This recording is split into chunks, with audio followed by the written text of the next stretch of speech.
Communism, an ideology that advocates for a society with no class, no private property, no landlords, and state-subsidized girlfriends. What an interesting experiment. One that half of Europe decided to try out and drop after a couple of decades. But have you ever wondered how each communist regime ended in Europe? Some peacefully, others not so much. But today we're gonna go through all of them, starting with...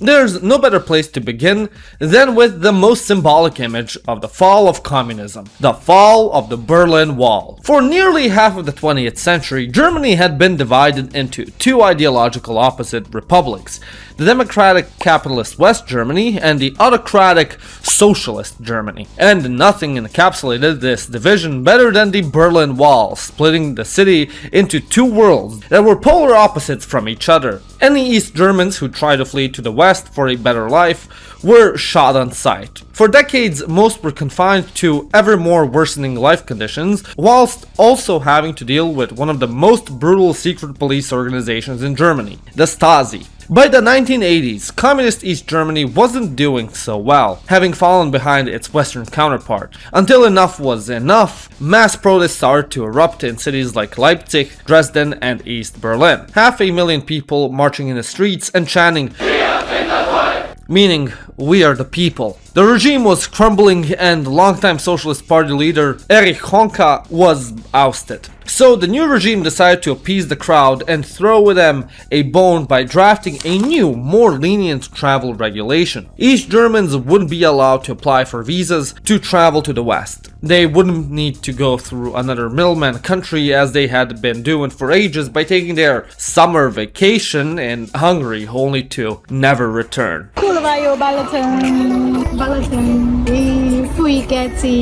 The draft of the regulation was handed to a party spokesman named Günther Schabowski. Keyword handed. The thing was, Schabowski hadn't attended any meetings or cigarette breaks where the policy was discussed. He had no briefing notes, no contacts, nothing. Just a paper in his hand and a huge dose of blind confidence. Eager to share the news, he recited the draft note at a press conference. And when he was asked when the new travel rules would come in effect, he simply said, "Ab sofort unverzüglich," which means from now, immediately. The room went silent. The reporters double-checked to make sure if the regulations applied for Berlin as well. Schabowski looked smugly at the paper and he realized they, in fact, did. Uh-oh. Within hours, thousands of East Germans were at the checkpoints demanding to be let through. The border guards, equally confused, received no orders. Those regulations were just drafts after all.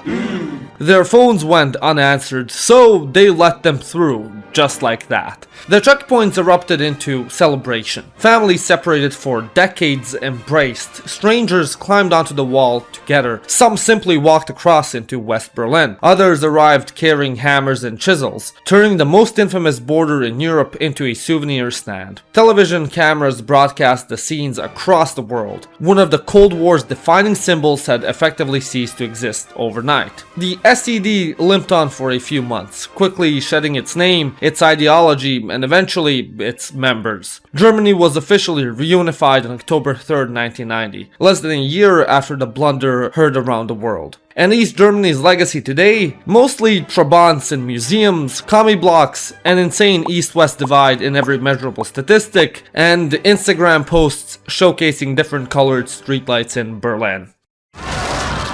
10 days. That's roughly how long it took Czechoslovakia's communist government to collapse once people actually decided they'd had enough. To be fair, anti-communist sentiment in Czechoslovakia was nothing new back then.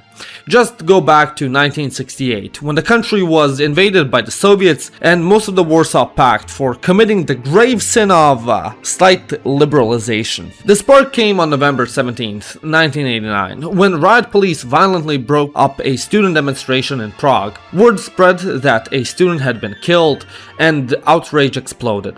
Within days, 500,000 people were filling the streets, and a coalition of dissidents, students, and theater workers formed the Civic Forum, a pro-democratic movement led by dissident playwright Václav Havel. The symbol of these protests were crowds jingling their keys at the police and at the party, and the symbolic "Your time is up" chant that became the defining sound of the entire revolution. The Communist Party leadership, faced with a country that had simply stopped cooperating, resigned within the week. By late December, a largely non-communist government was put into power and Havel was elected head of state. The whole process was bloodless, fast, and almost suspiciously smooth, hence the name.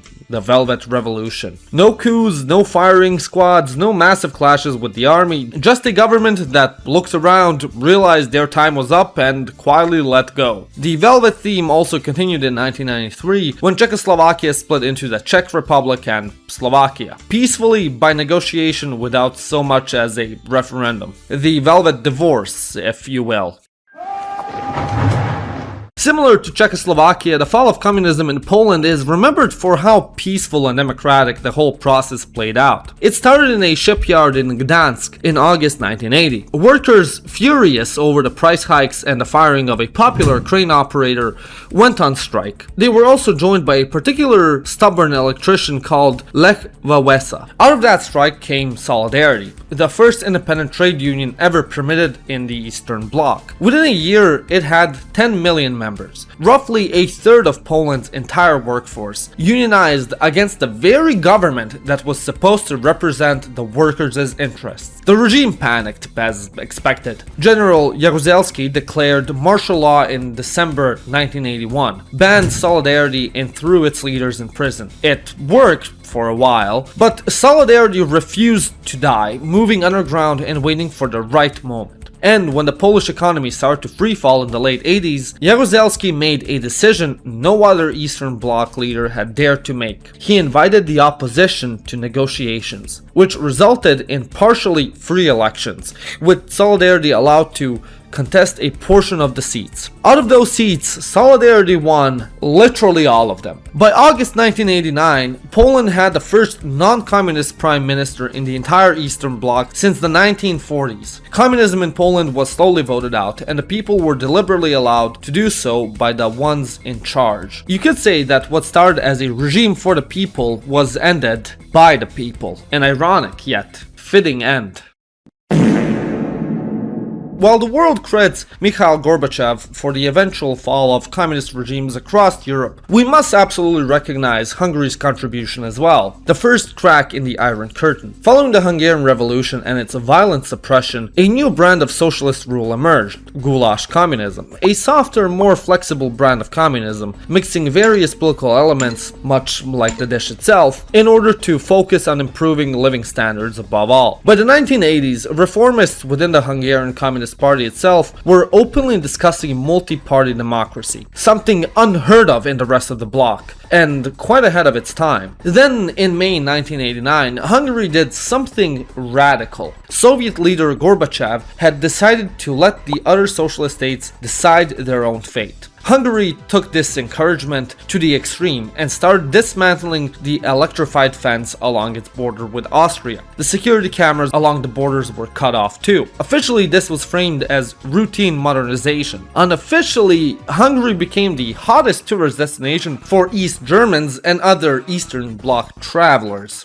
And all of a sudden you can find hundreds of free for the taking trabants on its border with Austria. There was a hole in the Iron Curtain. Thousands of people walked through it with no issues, and Moscow got furious. But what can you do? By opening its western border, Hungary set the stage for the fall of the Berlin Wall months later. Hungary held its own roundtable talks throughout autumn, declared itself a republic on October 23rd, and slid into multi-party elections by the spring of 1990, with remarkably little drama. This event came to be known as rendszerváltás, or change of system, which Hungarians treat as their own birth of Christ timekeeping. Everything either happened before or after the system changed. The quiet trailblazer of 1989 doing the most consequential thing on this entire list, and somehow getting the least credit for it. Ceaușescule! As you've seen, most of the ex-communist countries have a pretty similar pattern. People get sick of the regime is reluctant at first but eventually caves in and relinquishes its absolute power. And the people live happily ever after. Well, here comes Romania to break this streak with possibly the most violent anti-communist revolution in Europe. It all has to do with its terrible dictator, Nicolae Ceaușescu. You might have heard of him. His totalitarian, hermit-like cult of personality was unlike any other regime part of the Warsaw Pact. Extremely similar to the Kim regimes in North Korea. I mean, of course it was. That's where he got the idea from. He decided Romania would pay off its entire foreign debt and did so by exporting pretty much everything the country produced while rationing food, electricity, and heating for the population that produced it. That's how you got the infamous stories about 2 hours of TV per day or about people queuing up for bread and cheese. All the while, Ceaușescu focused on critical infrastructure projects like a giant marble palace for himself. It's what the people would have wanted after all. By December 1989, with the rest of the Eastern Bloc collapsing around him in real time, Ceaușescu remained spectacularly out of touch and paranoid. The spark for his downfall came in Timișoara, where authorities tried to evict a dissident pastor, László Tőkés, sparking protests that the regime answered with live ammunition. Dozens were killed and word spread fast. Ceaușescu's response was to call a mass rally in Bucharest on December 21st, the classic dictator move of gathering a crowd to publicly reaffirm loyalty. It backfired in the most spectacular way imaginable. Partway through his speech, the crowd started booing. Manifestări populare din București, considerând aceasta ca o top of his head. The army, sensing which way the wind was blowing, switched sides within days. Ceaușescu and his wife Elena fled by helicopter, got abandoned by their own pilot, were captured by local authorities, and on December 25th were tried by a hastily assembled military tribunal on charges including genocide and undermining the national economy. The trial lasted about an hour. Both were found guilty and executed by firing squad the same day. Footage of their bodies was broadcast on national television, partly to prove to a deeply skeptical population that the Ceaușescus were actually, finally, gone. Around 1,000 people died in the unrest surrounding the revolution, the vast majority in the chaotic days after Ceaușescu fled, when terrorist forces loyal to the old regime allegedly opened fire on crowds and the army. Though to this day nobody is entirely sure who exactly was shooting, and that ambiguity still haunts Romanian politics. My guess, probably the one who asked. Several of the men who took over immediately after the execution were senior party officials themselves, and some historians argue the real story is less the people rose up and more the inner circle staged a very convenient revolution. Romania might have got its dictator removed in the most violently cinematic fashion of any country on this list. Whether it actually got a revolution is still up for debate though. From a one-man communist power trip to the next, we have Enver Hoxha's Albania, and his regime was somehow even dumber and more catastrophic than Ceaușescu's, which is why I made a whole video about him. Essentially, by the 80s, Albania was totally isolated on the world stage, having cut all ties with its communist mates, as well as the country's biggest and only ally, China. All because of Hoxha's dogmatic doctrine, as well as his paranoia. Thus, Albania unofficially became the world's first fourth world country, no matter what definition you're using. Albanians of all walks of life lived in crippling poverty and were ruled over with an iron fist by a deranged dictator that was too busy building hundreds and thousands of bunkers in preparation for an invasion that never came. Unfortunately for Hoxha, he couldn't protect himself from the danger within. His health and medical history were abysmal, and he died in 1985 suffering from diabetes, cerebral ischemia, cardiac arrests, and arrhythmia, among many other maladies. His successor, Rami Zalia, continued passing his predecessor's policies and maintained the rigid communist system for another 6 years. However, by the late 1980s, the writing was on the wall, So he slowly and cautiously began passing reforms to transition Albania to democracy and a market economy. Too little, too late. Having suffered over 40 years of subjugation and starvation, many Albanians began to pack their bags and leave this hellhole, storming the foreign embassies seeking asylum, crowding up at every border check, flooding onto any boat or ship heading away.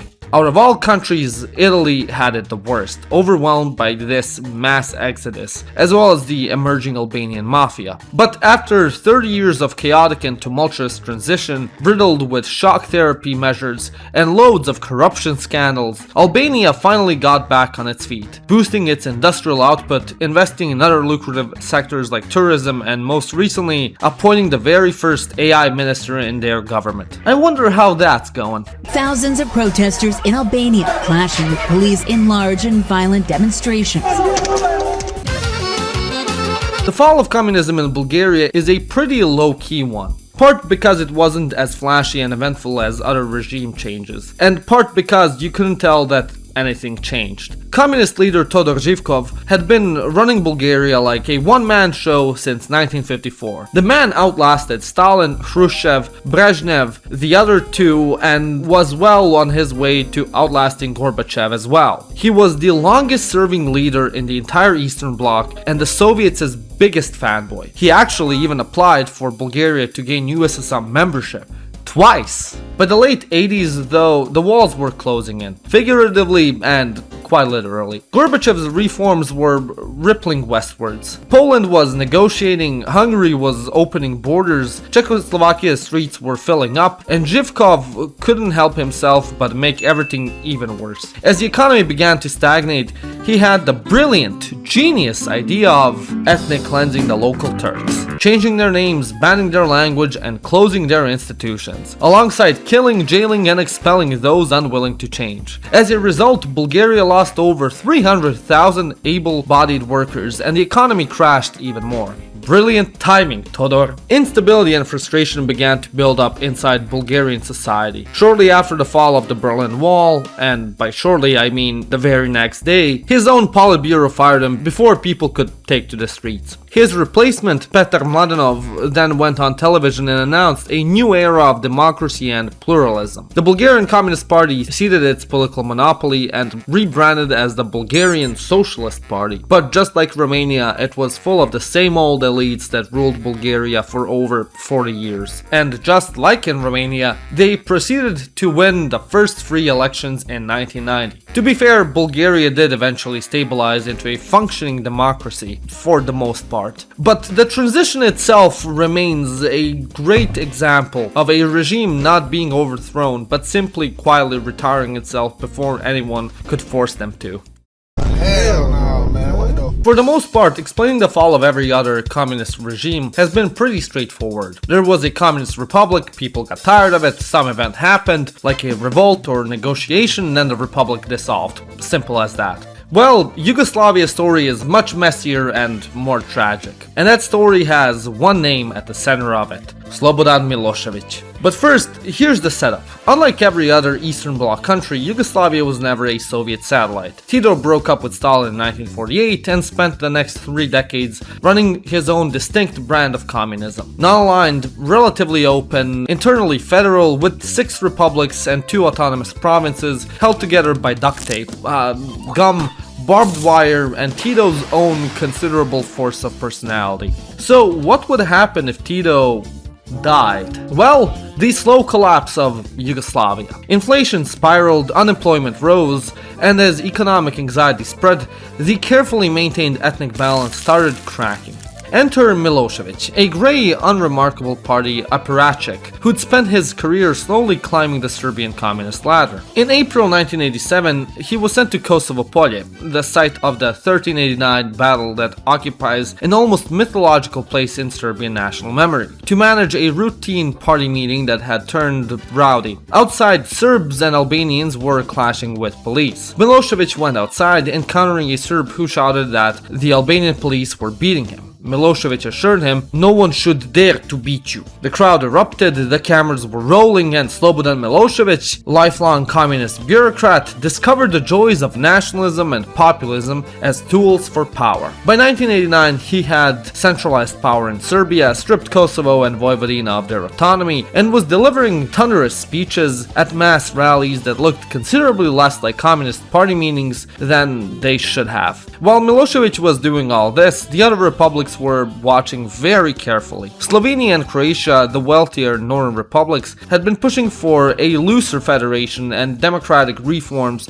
throughout the late 80s. When it came clear that Milošević's vision of Yugoslavia was essentially Greater Serbia with extra steps, their conclusion was swift and unanimous. Slovenia held a referendum in December 1990, where 95% voted for independence. Croatia followed, and both declared independence on June 25, 1991. Slovenia's exit was relatively clean, just a 10-day war, a ceasefire, and the Yugoslav People's Army left, because Slovenia had no significant Serbian minority and Milošević had no interest in keeping it. Croatia was different. 4 years of war, brutal in both directions, ended in a 1995 Croatian military offensive that retook most of the occupied territory and displaced hundreds of thousands of Serbs. Meanwhile, somehow, Macedonia slipped out quietly in September 1991, the only republic to leave without a shot fired, which should be awarded with a Nobel Peace Prize or something, given the hostile surroundings. Bosnia is where things became something else entirely. A mini Yugoslavia within Yugoslavia itself, nationalist dogma erupted here, each ethnic group committing atrocities against one another,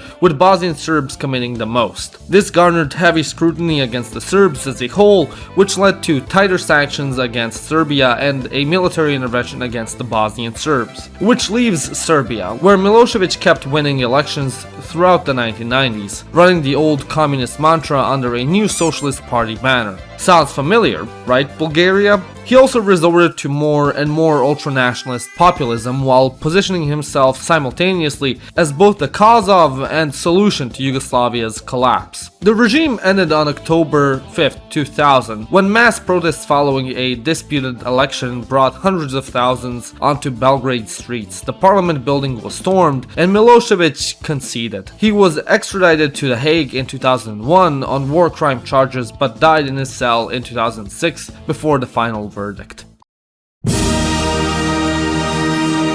Alright, we've covered the disintegration of the Eastern Bloc as well as the implosion of Yugoslavia. Now let's address the elephant in the room. What about the Soviet Union, capitalism's final boss, the big brother up north, the empire that had installed nearly every socialist regime in Europe? It couldn't fall, could it? Surprise, surprise, it did. And while it's easy to blame Gorbachev for the collapse of the Union and in turn of socialism in Europe, that wasn't his intention at all. The USSR was struggling when he took charge, and he genuinely believed he could save it. His twin policies of glasnost and perestroika were intended as controlled reforms, to loosen the pressure valve just enough to let some steam out, if you will. But that was anything but the case. By 1991, the hardliners had seen enough. In August, a group of senior Soviet officials attempted a coup while Gorbachev was on holiday in Crimea, placing him under house arrest and announcing on state television that he was ill. It lasted 3 days. Boris Yeltsin, president of the Russian Soviet Republic, stood in a tank outside the Russian parliament and told the coup to go home, which it did.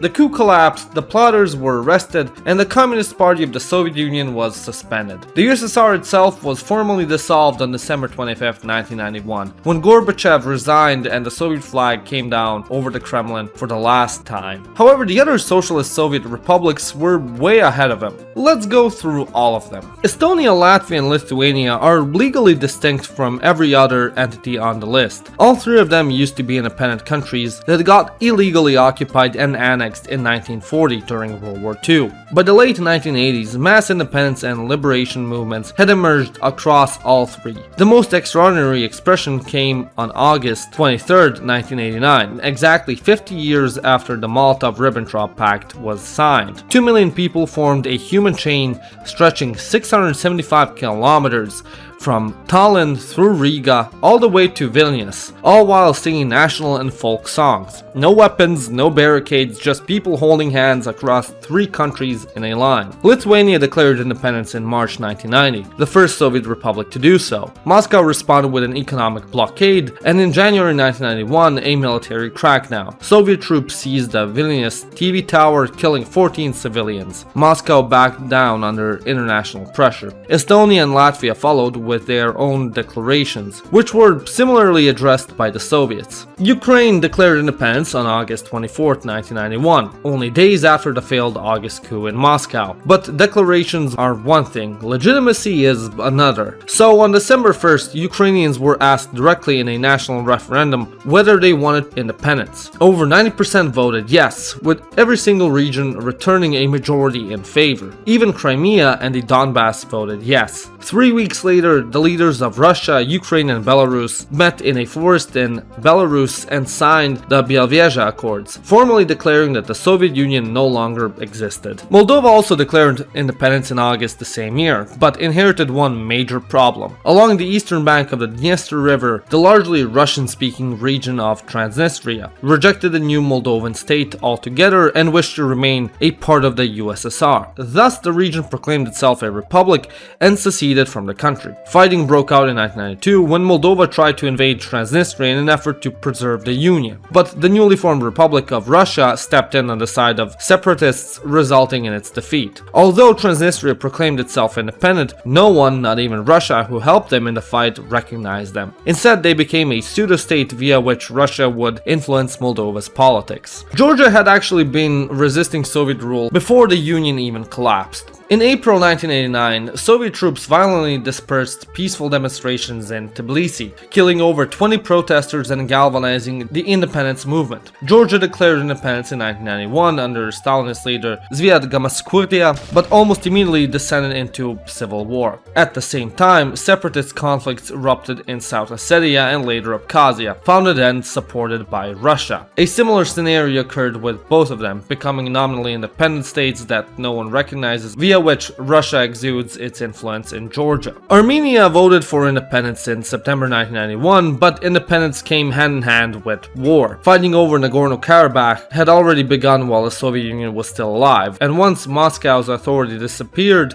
the conflict exploded into a full-scale war with neighboring Azerbaijan. Azerbaijan, rich in oil but politically unstable, found itself fighting that same war from the opposite side. The early years of independence saw military defeats, coups, and rapidly changing governments before former Soviet Politburo member Heydar Aliyev eventually restored stability and established the political dynasty that still governs the country today. Last but not least, Belarus initially appeared to be following the same democratic path as its neighbors. It declared independence in 1991 and held its first presidential election 3 years later. The winner was Alexander Lukashenko, a former collective farm director who promised to restore order and reverse the chaos of the post-Soviet transition. Instead, he gradually dismantled democratic institutions, rewrote the constitution to consolidate power, and has remained in office ever since. Belarus is the one former Soviet republic where you could plausibly argue that the Soviet political model never truly disappeared, but it simply exchanged communist ideology for personal authoritarian rule. And there you have it. That's how communism ended in each European country in a nutshell. Which one of these surprised you most? What did I miss? Let me know in the comment section down below. And as always, if you enjoyed this video, give it a big like and destroy that subscribe button. It really helps the channel and in creating more of videos like this one. My name is Janusz and you've watched Living Around a Clean Europe. Hey, why are